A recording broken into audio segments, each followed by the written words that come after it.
আসসালামু আলাইকুম। আমি আজকে আপনাদের জন্য নিয়ে আসলাম নারকেলের দুধ দিয়ে পাঙ্গাস মাছ ভুনা করার রেসিপি। এর জন্য লাগবে নারকেল বাটা, পেঁয়াজ কুচি, রসুন কুচি, হলুদের গুঁড়া, মরিচের গুঁড়া, গরম মশলা, কাঁচামরিচ আর জিরার গুঁড়া। নারকেলগুলিকে ভালোভাবে নিমাশ করে বাটতে হবে। তারপর ফ্রাই প্যানে তেল দিয়ে দিব। তেল গরম হতে হতে মাছগুলিকে হলুদ লবণ দিয়ে মাখিয়ে নিব। ভালোভাবে মাখিয়ে নিয়ে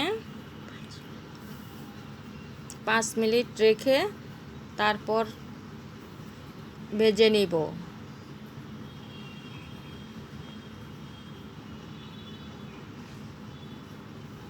ফ্রাই প্যানে আমি তেলটা আগেই দিয়ে দিছি, ওটা একটু পরে দিলেও হবে। তারপর তেলগুলি কিছুক্ষণ পরে গরম তেলের মধ্যে মাছগুলি ছেড়ে কিছুক্ষণ ভেজে একটু লাল লাল করে নেব। বেশি ভাজবো না, একটু চুলার আঁচটা বাড়িয়ে দিয়ে লাল লাল করে ভেজে নেব।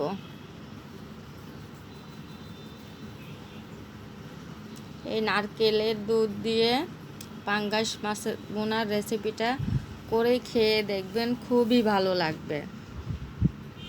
আমি কিন্তু পাঙ্গাস মাছের চামড়াগুলি ছাড়িয়ে নিয়েছি।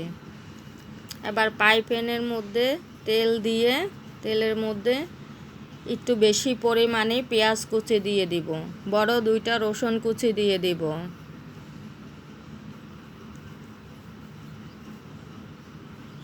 দিয়ে ওগুলোকে ভালোভাবে নেড়ে চেড়ে লাল লাল করে ভেজে নিতে হবে। সাথে গরম মশলাটাও দিয়ে দিব, যে যতটুকু পরিমাণে দেন। পরিমাণ মতো লবণ দিয়ে দিব পেঁয়াজ ভাজার সময়ে, তাহলে পেঁয়াজগুলি তাড়াতাড়ি নরম হয়ে যাবে আর গলেও যাবে। এই রেসিপিতে পেঁয়াজের পরিমাণটা একটু বেশি লাগবে।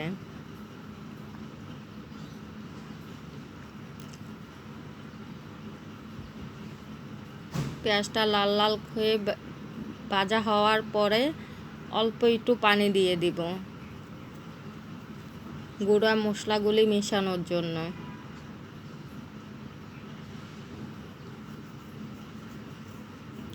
এবার আস্তে আস্তে পরিমাণ মতো সব গুঁড়া মশলাগুলি দিয়ে দিতে হবে।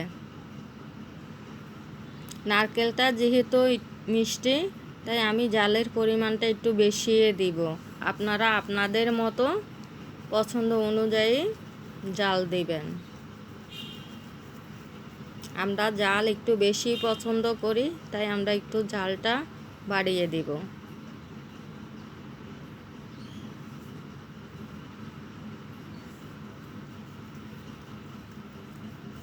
পাঙ্গাস মাছের কালো চামড়াটা অবশ্যই ছাড়িয়ে নেবেন। তাও মশলা দিয়ে ভালো করে নেড়ে চেড়ে কষিয়ে নিতে হবে।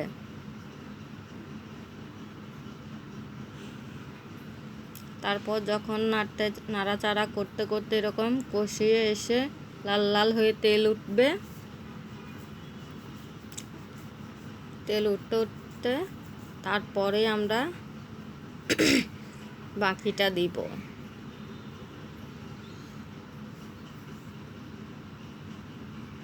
পাঙ্গাস মাছ আসলে সবাই খেতে চায় না। ভালোভাবে রান্না করলে কিন্তু পাঙ্গাস মাছের স্বাদই পাল্টে যায়। এরপর আমরা দিয়ে দিব নারকেল বাটা। আমি নারকেল বাটার মধ্যে একটু পানি দিয়ে রেখেছিলাম, তাই একটু পানি পানি লাগছে। নারকেল বাটাটাও যে যার পরিমাণ মতো দিবেন। আমি আমার মাছের পরিমাণ মতো দিয়েছি। দিয়ে একটু নেড়ে ছেড়ে রাখবেন।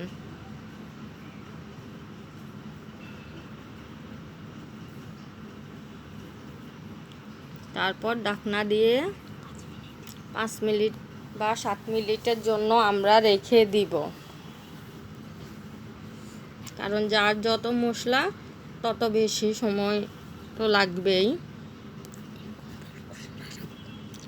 এখন ঢাকনাটাকে উঠিয়ে নাড়িয়ে চেড়ে দেখছেন কালারটা কত সুন্দর লাগছে।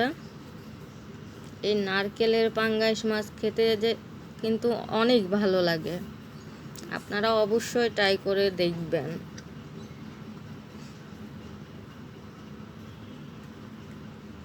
এবার আমরা যে মাছগুলিকে ভেজে রেখেছি ওগুলিকে মশলার মধ্যে দিয়ে দিব।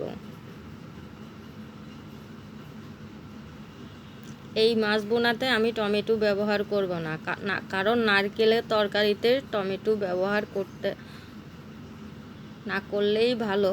তাও যদি কেউ খেতে চান তাহলে ব্যবহার করতে পারেন, তো আমি ব্যবহার করব না।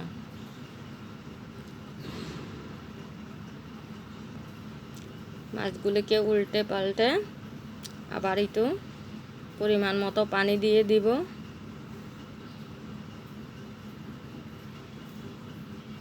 পানি দিয়ে ভালো করে নেড়ে ছেড়ে দিবেন, যাতে মাছগুলো ঝোলের মধ্যে একটু ডোবা ডোবা হয়ে থাকে।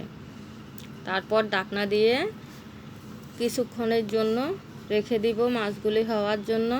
তারপর ঢাকনা উঠায় আবার নেড়ে ছেড়ে দিবেন।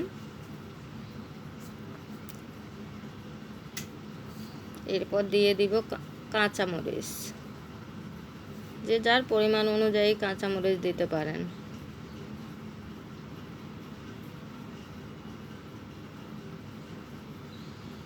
নারকেল বোনার দিয়ে তারপরে দিয়ে দিব জিরার গুঁড়া। এটা আমি ভেজে গুঁড়া করে রেখেছি, ওই জিরার গুঁড়াটা দিচ্ছি। ভাজা জিরার গুঁড়াটাই দিবেন নারকেলের পাঙ্গাস মাছ দিয়ে। নারকেল বোনাতে পাঙ্গাস মাছের এই জিরাটাই ভালো লাগে, বাটা জিরার চেয়ে। এরপর আমি আরও কতক্ষণের জন্য ঢেকে রাখবো। তারপর ঢাকনা উঠিয়ে দেখেন পাঙ্গাস মাছের কালারটা কত সুন্দর হয়েছে। নারকেলের তেলে, মাছের তেলে একদম মাখা মাখা হয়ে যাবে।